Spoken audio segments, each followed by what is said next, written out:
देग्लायनि बोसोरावहाय दैखरफ्रानो रानजोब्बाय रायजोफोर। हेलौ रायजो राजा नोंथांमोन, आङो दिनै दंफैयो जाहैबाय चिरां जिल्लानि सिङाव थानाय आमटेका टु फाथाबारि बारग्रा नावगाहाराव।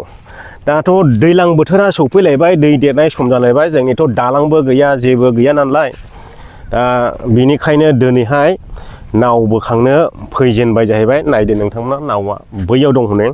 दा हरखाबै दै देरनोला माने नाव सालायनो गोनां जागोन। बेनिखायनो दिनैहाय नावखौ बोखांनानैहाय रिफारिं खालामनोसै, माने मोजां बानायनोसै आरो। दा बेनिखायनो बेवहाय नावखौ नारखोनो थाखाय जोङो बेलासि समावहाय दंफैयो। दा नाव टेन्डार लाग्राफ्राबो दङबोनो नायलायगासिनो, आं नोंथांमोननो खिन्थालांगासिनो दङ, नोंथांमोना नायलांबाय थादो। बिनि सिगां आं माबा मोनसे खोन्थानि नोंथांमोननो। बेजोंहाय ओरै दालां जानायनि खोथा रायलायदोंमोन, बैजों लादोंना बैजों लादोंमोनथाय आं जायगाखौ बावबाय दे, बैजोंसो जागौमोन होनदां। बेजों सिदा ओरैहाय मोनसे ब्रिज बानायनायनि खोथा होदोंमोन आरो मेजारमेन्टबो खालामखाबायमोन। दा मा जानानै दं बेखौथ' जों बुंस'नो हाया, सोरखारनि खामानि जानो हागौ खोमा उनफ्राव जाब्लाबो गैयाब्लाबो 2-3 बोसोर 4 बोसोरसो टाइम नांगोन आरो। बेजों ओरैहाय मेजारमेन्ट खालामखाबाय, माने बोरिनिजों दैनिजों लानानैहाय 1500 फुट गोलाव बेफोरबायदि खोन्थानाय आं खोनादोंमोन मेजारमेन्ट खालामनायावहाय। दा बियो जानो हागौ आसथियैनो जानो हागौ आरो। ओरैहाय आमटेका बाजारनिफ्राय ओरै सिदा फैनानै फाख्रि दंफांजों ओरै बारनानै बबे बैग्रि बिफांजों ओरै थांगौमोन आरोखि लामाया ओरैहाय।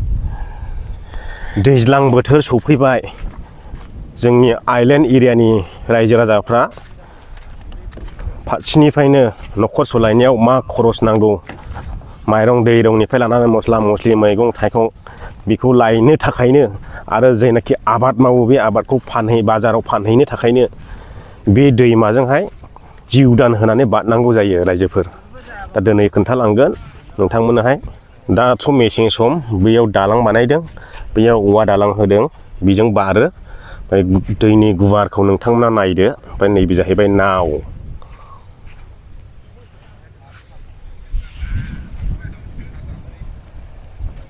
बेनो नावनि सांग्राखौ बेयाव बोखानानै दोनथ'बाय नै। नावाखौ ओरै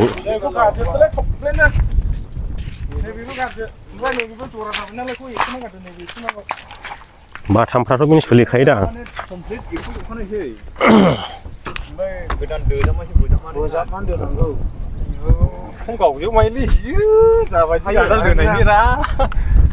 आदा सिमसन, नोंसोर मावो नामा? सोंलिसो नामा? बे सोलिखालानो दुंथाया नैबे जालायबाय, नैबे सोलिनो हागौ, नैबेबो सोलिनाया दा रिफारिं खालामनो थाखाय खुलुमना दोनबाय आरो नावखौ। नैबे गेजेराव थागोन, नैबे गेजेरनाव जानाया बेखौ आवलायलाबायना मोनथिखायो। ओरैबायदि माने बेखौ बायस'जोब्बाय सानदां।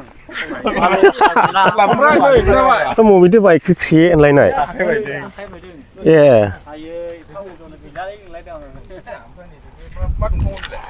ओमफ्राय बे साइडनिलाय थिंसो दा?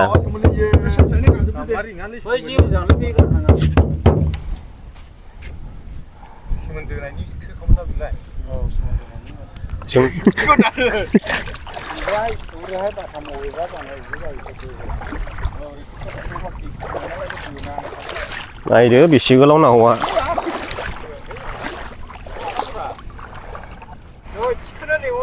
ग्रोम फैबावबायसो नै।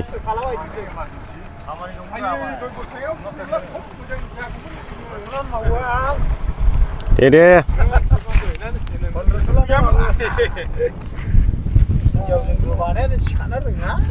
मोजां नायदो बेसेबांला मावजागोन। बेनो जाहैबाय औवा दालाङा। ओमफ्राय दैया दा दैज्लां बोथोर सफैबायना, गेल गेल फैजेनबाय नै। दिनैजोंहाय खननै जाबाय आरो दैया गेल गेल फैनाया।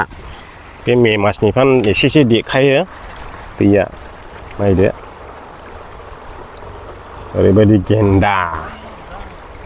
दा बे दैखौहाय माने मोननैजों जमा जानायखाय ओरैनो थाख्लाय जाहैबाय, ओमफ्राय ओरैनोहाय लांखारजों थाख्लायजों मोननैजों जमा जादों। ओमफ्राय बेखौ लान्जायावहाय नांगल दैबो होनना बुङो, ओमफ्राय बेयावहाय लांखार दैबो होनना बुङो, थाख्लाय दैबो होनना बुङो। नामानो ओरैहाय जमा जाफैबाय नालाय फाख्लायजों लांखारजोंहाय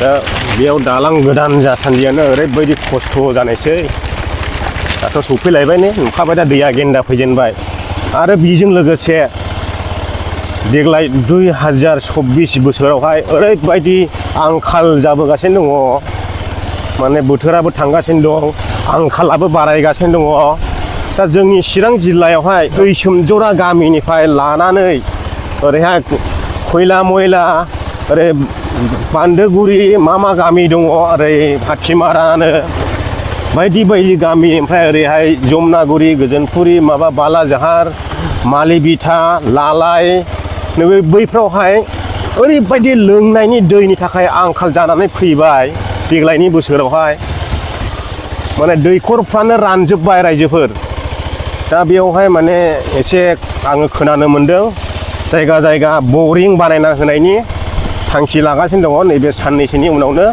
नोंथांमोना मिथिनो मोनगोन नुनो मोनगोन आङो दिनैनि भिडिअखौ बेयावनो फोजोबबाय बाय बाय